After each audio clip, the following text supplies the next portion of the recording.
Nkuko vyashikirijwe na Celestin Savyimana asarukira urunani mpuzamasendika mu Burundi ngibijanye n'amabafatiye ku gitsina mu kazi biriho nubwo nyene benshi mu bahura nayo mabi badashima kubishira habona. Ni muri iyo ntumbero iyo nama yatunganijwe kugira bahimiriza abantu gushira amanga mu kuvuga ayo mabafatiye ku gitsina akorerwa mu buzi. Twatunganije iyo nama kugira ngo twumvishe abantu abanywanyi bacu cyane cyane abakenyezi ku mugambi dusanzwe dufise mbere ari n'umugambi w'igihugu n'abandi bafasha benshi muri ico gisata yo kugwanya amabi afatiye ku bitsina cyane cyane ku kazi. Hanyuma rero mu bintu vy'akazi rero bisanzwe biriho mugabo kenshi nuko bitavugwa, niyo ngorane dufise.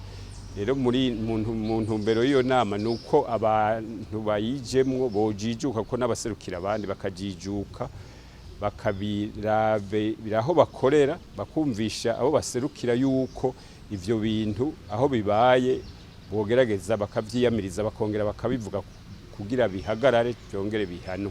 Kugira rero ayo mabarandugwe ngo hasabwa ko abantu bose baja mu runani nkuko bibandanye bishikirizwa na Celestin Savyimana. Kenshi ico twamba twibagirwa ayo mabi ntakoregwa abakenyezi gusa, hariho n'abagabo n'amisore n'abana bakiri bato babahungu hura bakoregwa ayo mabi.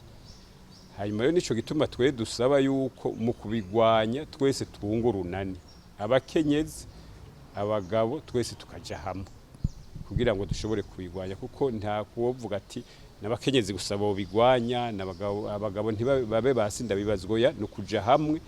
Ico gituma no muri iyo nama ubona twese turi kumwe. Mu cigwa catanzwe n'uburongoye igisata c'abakenyezi muri Casybu Virginia Nayishakiye kubijanye n'amabafatiye ku gitsina ku kazi cerekanye ko amabi nkayo iyo yibonekeje mu kazi azana ingaruka mbi, aho ngusanga n'umwimbo mu kazi utaba mwiza. Bimwe rero mu bituma hibonekeza ayo mabi ngo harimwo gukoresha nabi ububasha umuntu afise mu kazi. Virginia Nayishakiye akaba yerekanye zimwe mu nzira zishobora gutuma amabafatiye ku gitsina mu kazi agabanuka. Aha yavuze ko hakwiye kuba amahimiriza ku ngaruka z'ayo mabi hamwe no kwemeza itegeko mpuzamakungu ry'ishirahamwe riraye vy'akazi ku isi, itegeko nimero 190 ryerekeye kugwanya guhohotera abakozi bifatiye ku gitsina canke gutera ubwoba abakozi. Ishirahamwe mpuzamakungu riraye vy'akazi ngo rikaba ryarasavye ko ibihugu vyo ku isi byo kwemeza iryo tegeko. Gushika ubu muri Afrika ngo ibihugu biri musi ya 10 akaba ari vyo bimaze gutera umukono kuri iryo tegeko.